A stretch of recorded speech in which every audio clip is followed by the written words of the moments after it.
Bien, continuamos entonces.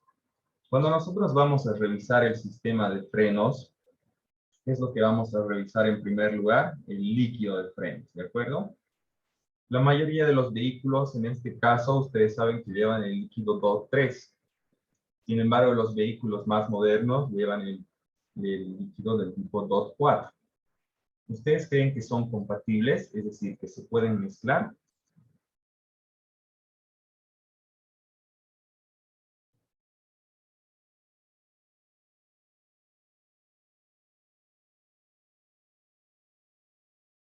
¿Cómo es?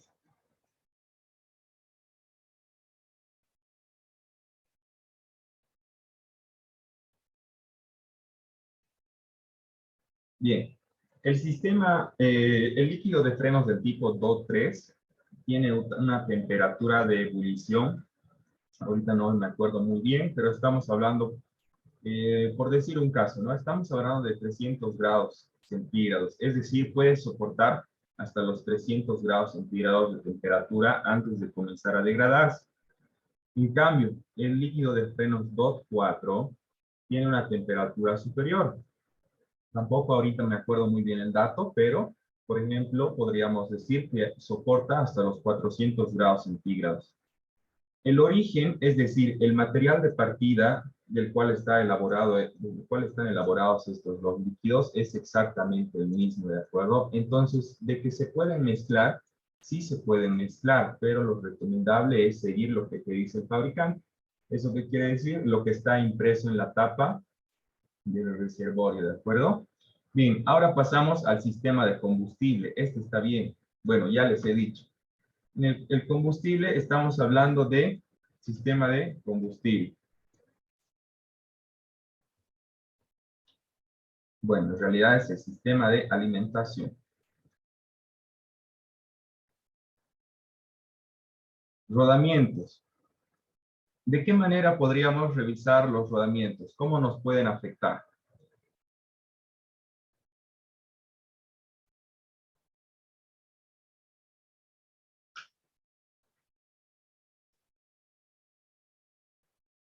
David Encinas. ¿Tienes alguna idea, David?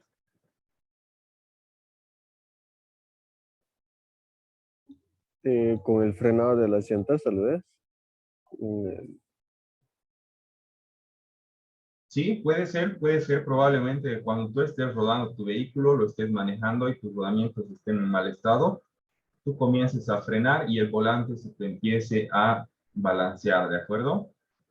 Pero los rodamientos en general son elementos que no se van a averiar de forma instantánea. Siempre comienzan haciendo ruidos. Una vez que comienzan haciendo ruidos, ya comienzan a presentar inestabilidad en el vehículo, ¿de acuerdo? Y finalmente se rompe. Los rodamientos tienen una vida útil bastante larga. Actualmente estos ya no requieren mantenimiento porque son rodamientos sellados. Pero bueno, en los vehículos no tan modernos, los rodamientos sí son, lavables y se pueden volver a engrasar. ¿De acuerdo? Entonces los rodamientos también es algo que podemos verificar. Para los que no saben, lo que se hace en primer lugar es hacer girar la llanta, ver que no existan ruidos. Y por otro lado, lo que se hace tras haber levantado el vehículo, lo que se hace es tomar con las dos manos los extremos de la llanta y hacer un movimiento oscilante, ¿no? Para ver si es que hay fuego, tanto de forma horizontal, luego de forma vertical. Entonces uno va moviendo de forma alternativa, como si quisiera sacar la llanta, y la llanta tiene que estar firme, ¿no es cierto? No tiene que haber ningún tipo de fuego. Bien, la presión de la llanta. Muy bien. Entonces, la presión de la llanta, ustedes saben que está impresa muchas veces en la puerta del vehículo, o también lo tenemos impresa en el manual del vehículo. Lo ideal es respetar siempre lo que te está indicando el fabricante. ¿De acuerdo? Para asfalto normalmente se manejan entre 30 a 35 PSI, pero cuando uno ya está por circular por caminos pedregosos, lógicamente esa presión tiene que bajar hasta los 28, 27. Para la arena, cuando ustedes vayan a ir por la arena, probablemente tengan que bajar hasta 25, incluso un poco menos. Porque no se olviden que si la presión es menor, la superficie de contacto de la llanta va a ser mayor. Entonces van a tener mayor adherencia si su presión es más baja. Bien, batería y sistema de carga. Ustedes que ya han pasado electricidad, ¿a cuánto debería cargar el alternador?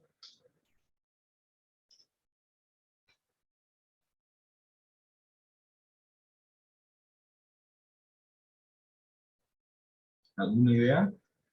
14 volts.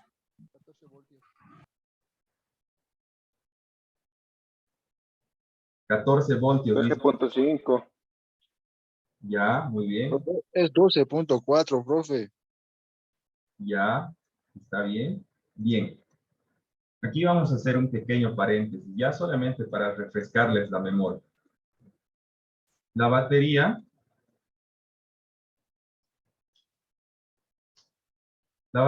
de 12 voltios no tiene 12 voltios, tiene un poco más, ¿de acuerdo? Tiene 12.6 voltios. Con 12.6 voltios yo voy a poder arrancar el vehículo. Perdón, no estoy grabando la clase. Ah, sí estoy grabando, muy bien. Entonces, con 12.6 voltios yo voy a poder arrancar el vehículo, ¿de acuerdo? Si mi voltaje es inferior a 12.6 voltios, yo ya voy a tener problemas en el arranque. Bien, el alternador. El alternador tiene un rango de carga. En primer lugar, tiene un rango de carga para el ralentí y otro para plena carga, vamos a decir. Es decir, cuando estamos acelerando. Entonces, cuando el motor está en ralentí, debería estar cargando aproximadamente 13.5 voltios. ¿De acuerdo? Cuando estamos acelerando, no debería pasar los 14.8 voltios. Entonces, es una muy buena opción realizar este tipo de mantenimiento preventivo. Agarras tu multímetro y compruebas si tu sistema de carga está en buen estado. Si está inferior a esto, tu alternador no está cargando bien, probablemente tengas problemas en tus carbones. Y si está en el orden de los 15 voltios, probablemente tu regulador de voltaje ya esté defectuoso. Y eso lo que va a hacer es restar la vida útil de tu batería. Bien. Rodamientos, ya hemos visto, presión de llanta, herramientas. Las herramientas son importantes para cualquier viaje, ¿de acuerdo? Siempre es bueno que nosotros como mecánicos incluso estemos con nuestra caja de herramientas. Chequeo de luces. Está muy bien como una medida de seguridad. El chequeo de bujías. Este está muy bien también. Las bujías, ¿a qué sistema pertenecen? Sistema de encendido. Excelente. Las bujías pertenecen al sistema de encendido. Cuando ustedes sacan su bujía, tienen ciertas características, ¿no? O sea, sacan la bujía para poder observar ciertas características. En primer lugar, bueno, la característica más fácil de reconocer es la coloración.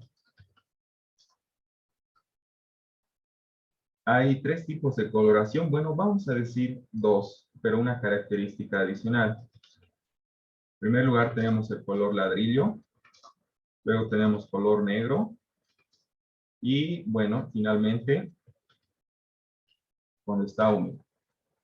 ¿Quién me puede decir qué significa cuando está de color ladrillo? Es decir, el electrodo.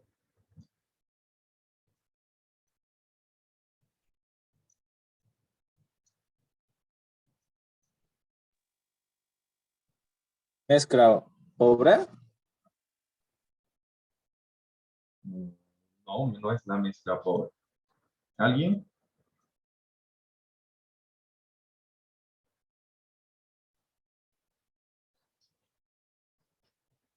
Bien. Cuando ustedes vayan a sacar sus bujías, van a tener un muy buen indicador de cómo está funcionando su motor.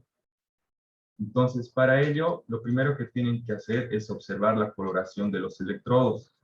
Van a poder ver que en muchos casos, en la mayoría de los casos, lógicamente, es de color ladrillo. ¿Esto qué quiere decir? Que el motor está, o bueno, ese cilindro está en buen estado. Cuando tu bujía esté de color negro, me acabas de decir,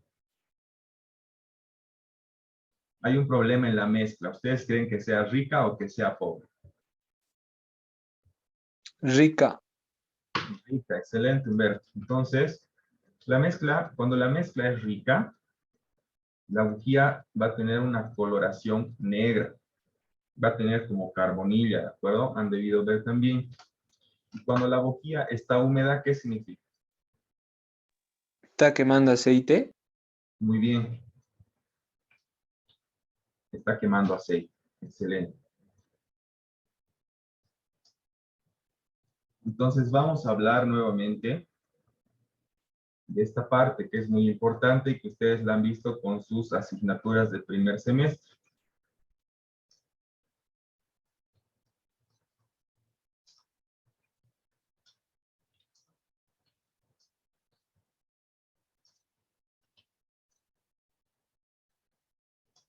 Ya. En primer lugar, vamos a hablar de la mezcla estequiométrica. ¿Cuánto es la mezcla estequiométrica para un motor a gasolina?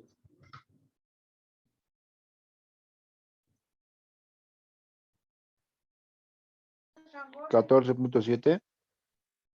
Muy bien. 14.7 A uno. 1. a 1. Ya, ahora dígame, ¿qué significa el 14.7?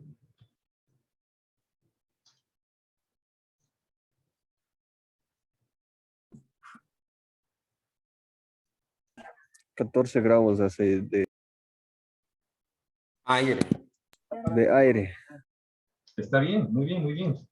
14.7 es kilogramos o gramos o libras, no importa. Lo que importa es que sean unidades de masa, ¿de acuerdo? 14.7 kilogramos de aire. ¿Y el 1? De gasolina. 1 gramo de gasolina. Kilogramos de gasolina. Excelente. Bien. Cuando tenemos mezcla rica, ¿qué es lo que tenemos en exceso? Gasolina. Muy bien. Cuando tenemos mezcla pobre, Aire. exceso de aire. Bien, excelente. Ya. Ahora vamos a un poco desglosar esta parte.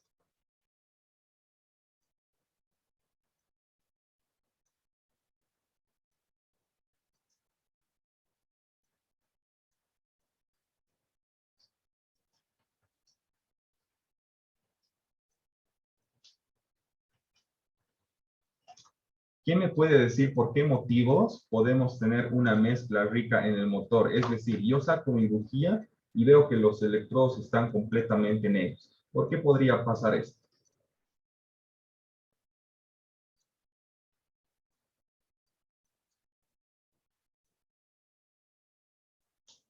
Falta de mantenimiento De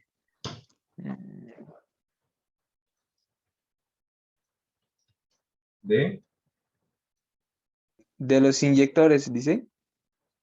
muy bien. Falta de mantenimiento de los inyectores. ¿Qué más? Cuando es un vehículo carburado, ¿cuál podría ser el problema?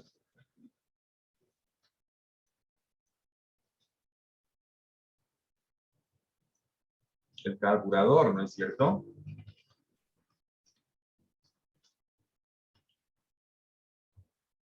¿Qué más?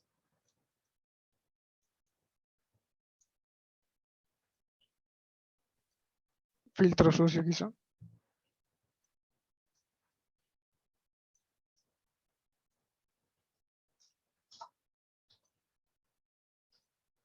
¿Este filtro sucio de qué sería? ¿De gasolina o sería de aire? El de aire. Muy bien.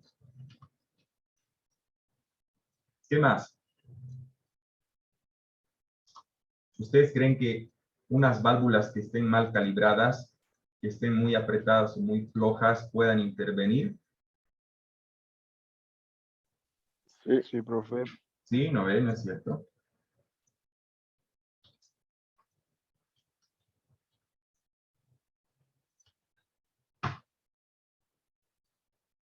Bien. Entonces, falta de mantenimiento de los inyectores.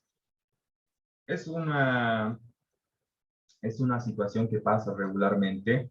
Los inyectores necesitan una limpieza periódica, ¿de acuerdo? ¿Por qué necesitan una limpieza periódica? Porque como cualquier elemento en el motor se llena de partículas, se llena de suciedad. En sus materias más adelante van a poder desarmar un inyector y van a poder ver que internamente este tiene un pequeño filtro, ¿de acuerdo? El cual se llega a taponear. Normalmente no se cambia este filtro, pero sin embargo se hace una limpieza por ultrasonido.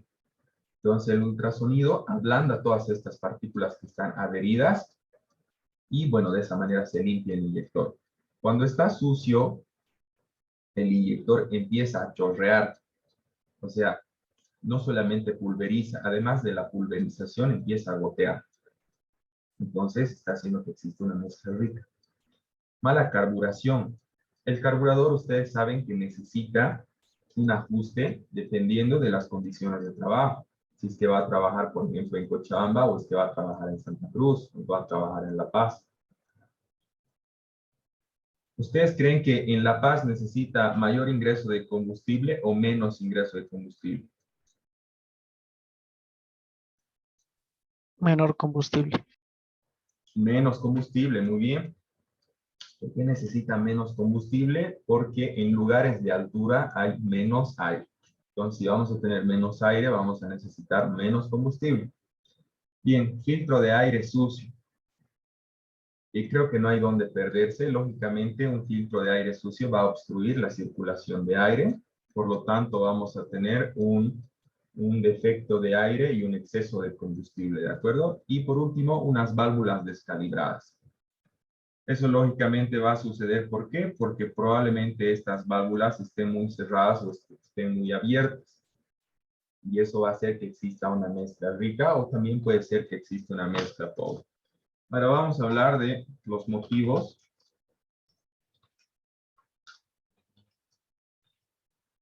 para una mezcla pobre. A ver, ¿quién me puede decir?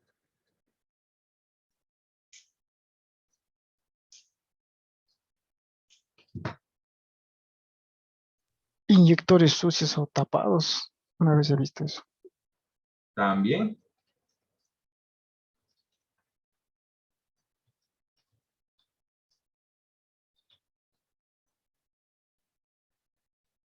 ¿Qué me dicen de la bomba de combustible? ¿Podría ser una falla? Poca presión. Exactamente.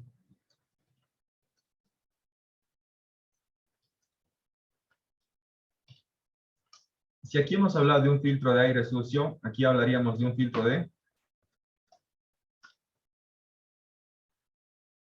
Gasolina. gasolina. Muy bien. También podríamos hablar de las válvulas descalibradas. Bien, entonces, estos motivos son solamente una parte de muchos otros motivos que pueden haber para que haya una mezcla rica o haya una mezcla pobre, ¿de acuerdo? Ahora vamos a continuar con el cuadrito que habíamos hecho hace un momento. Limpieza de inyectores. Los inyectores pertenecen al sistema de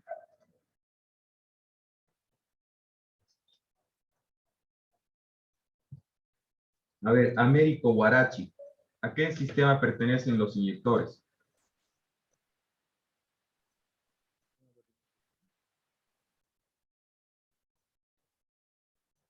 No está Américo Huarachi. Alejandro, estabas por hablar, adelante. Al sistema de alimentación. Sistema de alimentación, muy bien. Luego tenemos acá otras cosas. A ver, motor de arranque dice. Lógicamente, si tu movilidad no arranca, estás en serios problemas. No vas a parar empujando cada vez que quieras encender tu vehículo, ¿de acuerdo? Entonces, es también bueno revisar el motor de arranque. Por si acaso les comento como dato adicional, que uno puede darse cuenta que el motor de arranque está defectuoso simplemente, o sea, muchas veces consume demasiada energía el motor de arranque. De por sí ya consume mucha energía el motor de arranque. Pero, ¿qué es lo que pasa? Que cuando está defectuoso consume más energía de la que debería. ¿Y esto por qué? Porque internamente ya tiene muchas restricciones. Probablemente ya esté con los rodamientos defectuosos. ¿Cómo se pueden dar cuenta? Agarran su pinza amperométrica y la ponen en el cable que va al motor de arranque. El consumo del motor de arranque no debería ser superior al 10% de la cilindrada. ¿De acuerdo? Bien. Por ejemplo, si tienen un motor de 2000 de cilindrada, el consumo del motor de arranque al dar arranque debería estar cerca de los 20 amperios. ¿Ya?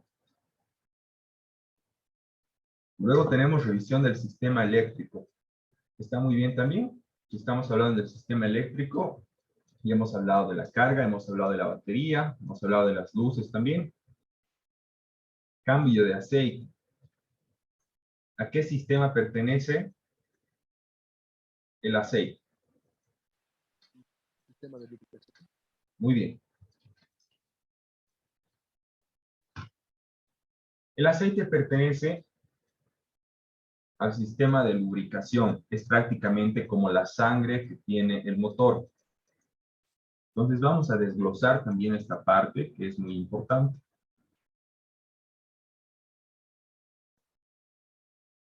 Bien, ¿quién me puede decir qué tipos de aceite tenemos en el motor?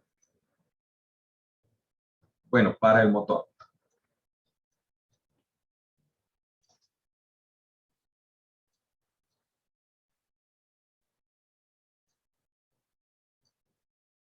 A ver, Convencional, sintético, ya uno más. y el semisintético. Ya, está bien. Lo has salvado a alguno de tus compañeros porque ya estaba por mirar la lista. A ese convencional que dice lo vamos a llamar aceite mineral. ¿De acuerdo? Luego tenemos, como tú lo has dicho, el aceite semisintético y aceite sintético. Aceite monogrado, profe. ¿Ya? Muy bien. Entonces, estos son los tipos de aceite de acuerdo al origen. El aceite sintético, profe. Sí, muy bien, Edwin. Estos son los tipos de aceite de acuerdo al origen. Luego tenemos tipos de aceite de acuerdo a la viscosidad. Los tipos de aceite de acuerdo a la viscosidad tenemos, tal como lo había dicho su compañero, los aceites monogrado. También tenemos los aceites multigrado. Bien, ahora vamos a hablar acerca de la durabilidad que tiene cada uno de estos aceites, ¿de acuerdo? El aceite mineral, ¿cuántos kilómetros creen que dura?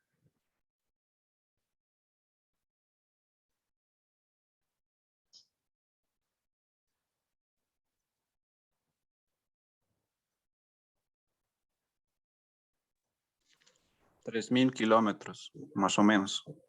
3000 kilómetros. Excelente. 5,000, no. Muy bien. El 5000 vamos a decir que dura el aceite semisintético. ¿Y el sintético, creen que dure más o menos? Más Más, muy bien.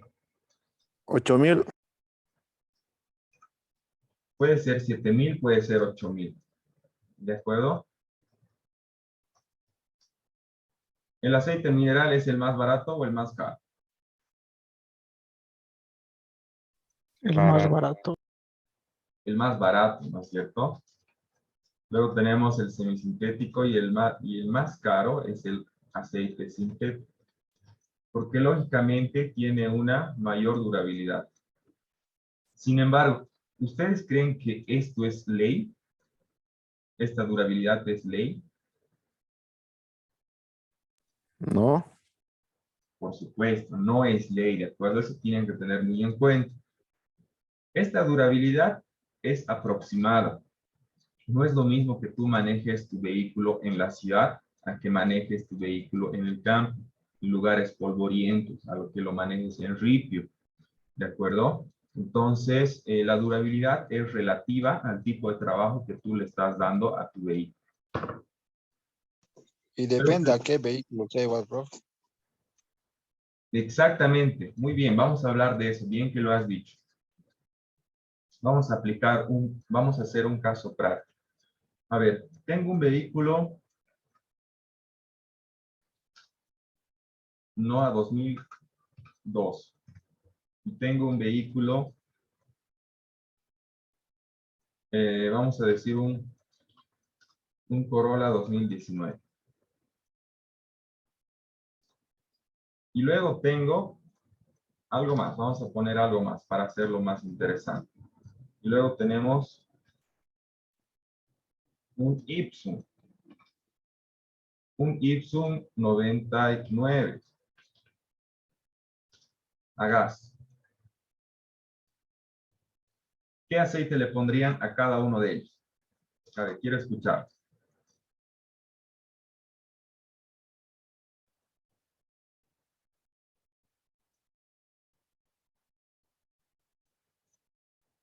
A ver, dale Osmar, adelante.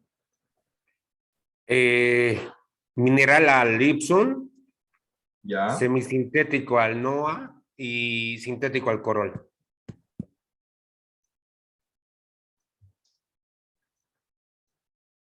mineral has dicho, sintético aquí. Y al Ipsum, Mineral era al Ipsum, profe. y al NOA. Semi al NOA. Ya, muy bien. ¿Están de acuerdo?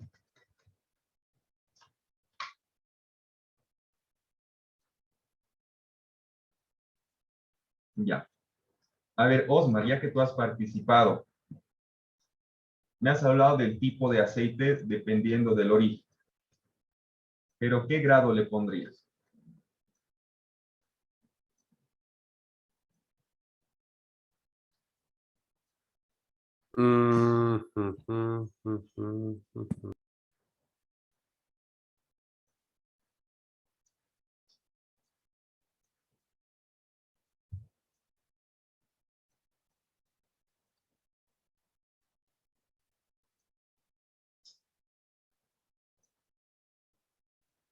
Lo que se te ocurre. Dame la viscosidad de un aceite cualquiera.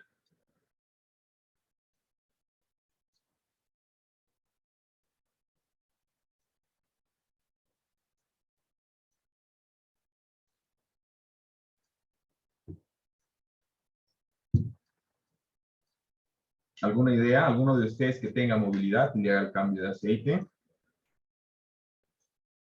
Hola, Un hola, 20, hola. Adelante, Gustavo. Un 20-50, profe. Ya, puede ser, muy bien. 15-40. Ya, Hola. 1540, muy bien. Ya, entonces vamos a terminar esta parte de los aceites antes de que se nos termine este periodo, ¿de acuerdo? Una diferencia muy importante entre los aceites, hablando en temas de precio, por ejemplo, es que no siempre el aceite más barato, es decir, el aceite mineral, va a ser el de menor calidad. Eso tienen que tener ustedes muy en cuenta. Sin embargo, es el aceite que tú vas a tener que cambiar más recurrentemente, o sea, más a menudo si utilizas un aceite mineral. Lógicamente, si haces una inversión superior, vas a tener mayores kilómetros de rendimiento. ¿De acuerdo? ¿Dónde está la diferencia? En los aceites minerales no se pueden alcanzar viscosidades, no se pueden lograr aceites delgados. Para el aceite mineral, por ejemplo, ustedes van a ver el aceite 20W50, van a poder ver el aceite 15W40, van a poder ver incluso el especial 40, que es el más grueso, pero no van a poder ver aceites como por ejemplo el 5W20. No van a poder mucho menos ver aceites como por ejemplo el 0W30. ¿Por qué? Porque cuando tienes un aceite de tipo mineral, no te permite alcanzar estas viscosidades delgadas. En cambio, ya cuando tienes aceite semisintético y sintético, tú ya puedes alcanzar estas viscosidades y poder utilizar en vehículos más modernos. ¿De acuerdo?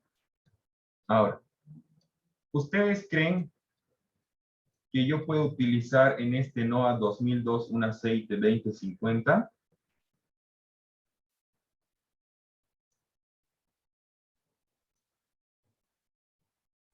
No. ¿Sería más alto, profe? Tiene que ser más delgado el aceite. Ya, ya. Bien. Algo que tienen que tener ustedes muy en cuenta es que el único parámetro que yo puedo tener para saber qué aceite voy a utilizar en mi motor es lo que me dice el fabricante. Normalmente en los vehículos actualmente tenemos estampado el grado de viscosidad del aceite en la tapa de balancines, ¿de acuerdo? Por donde se cambia el aceite. Para vehículos que son más modernos, obviamente, el ajuste entre las partes del motor es mucho más preciso, es mucho más delgado. Entonces, yo necesito en motores modernos aceites que son mucho más delgados.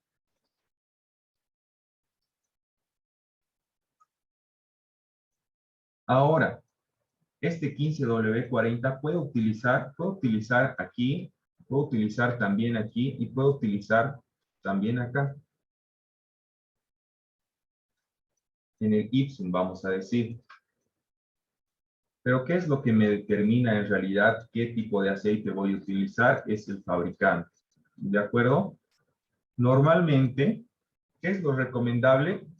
No solamente fijarse en lo que el fabricante me dice, sino en ver cuántos kilómetros recorridos tiene mi motor. Si mi motor ya tiene cerca de los 200,000 kilómetros y mi fabricante me dice que a la temperatura de 22 grados centígrados, como lo es Cochabamba, por ejemplo, utilice un aceite 10W40, pero yo ya tengo 200,000 kilómetros en ese motor, ¿ustedes creen que debería subir un poquito el grado? Sí, profe. Muy bien. Sí. Entonces, ¿qué es ya lo recomendable? Que yo suba un poco el grado. ¿Por qué? Porque ya tengo desgaste en ese motor y un aceite delgado no va a permitir una buena lubricación.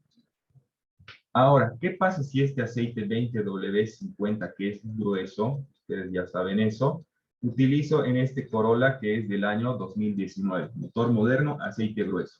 ¿Qué dicen ustedes? ¿Se puede?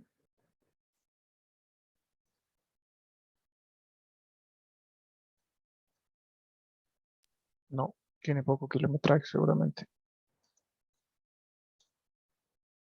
¿Ya? ¿Alguien más? Dependiendo del trabajo que hace, tal vez es de viaje. ¿Ya? ¿Alguna otra idea? No sería apto, profe. ¿Por qué otro? Tratándose de un vehículo nuevo, como bien decía Oliver, si no me equivoco, no tendría mucho kilometraje, o sea, no necesito uno más delgado. Bueno, sería lo más correcto, pienso. Muy bien, muy bien. Entonces, ¿qué es lo que pasa? Si ustedes van a utilizar un aceite grueso en un vehículo delgado, lo más probable es que puedan generar sobrecalentamiento y puedan generar pérdida de fuerza. Imagínense ustedes, siempre a mí me gusta poner esta analogía, tener una licuadora en la que normalmente bates tus frutas, pero a esta licuadora tú le pones una mezcla de cemento con arena, por ejemplo. ¿Qué creen que va a pasar con esa licuadora?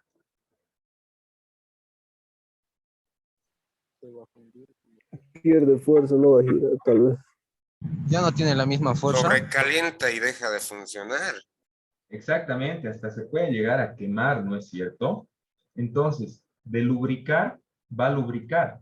El tema es que como ese motor está diseñado para un aceite delgado, tú le estás sobrecargando. Es como si le estuvieras cargando a 10 personas encima.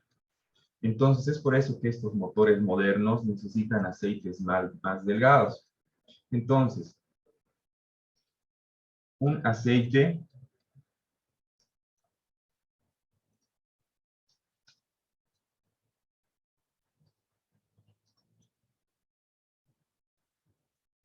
moderno, un aceite grueso en un vehículo moderno puede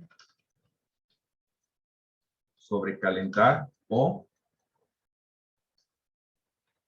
hacer que el motor pierda fuerza. Pero ¿de qué va a lubricar? Por supuesto que va a lubricar, incluso puede haber la posibilidad de que ni siquiera sobrecaliente ni tampoco pierda fuerza. ¿De acuerdo? Si ustedes se encuentran en una emergencia, no hay ningún problema en que le pongan el aceite grueso. Lo que tienen que hacer es tan pronto ustedes puedan poner el aceite que corresponde. Ahora vámonos al caso inverso. Vámonos a un aceite delgado.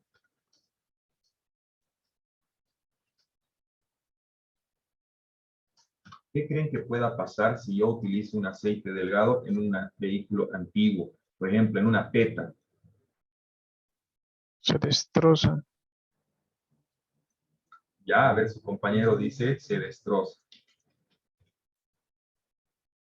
Va, hay mucho desgaste, no sirve el delgado. El grueso todavía puede funcionar, pero el delgado no, lo daña demasiado los cilindros, pistones, todo.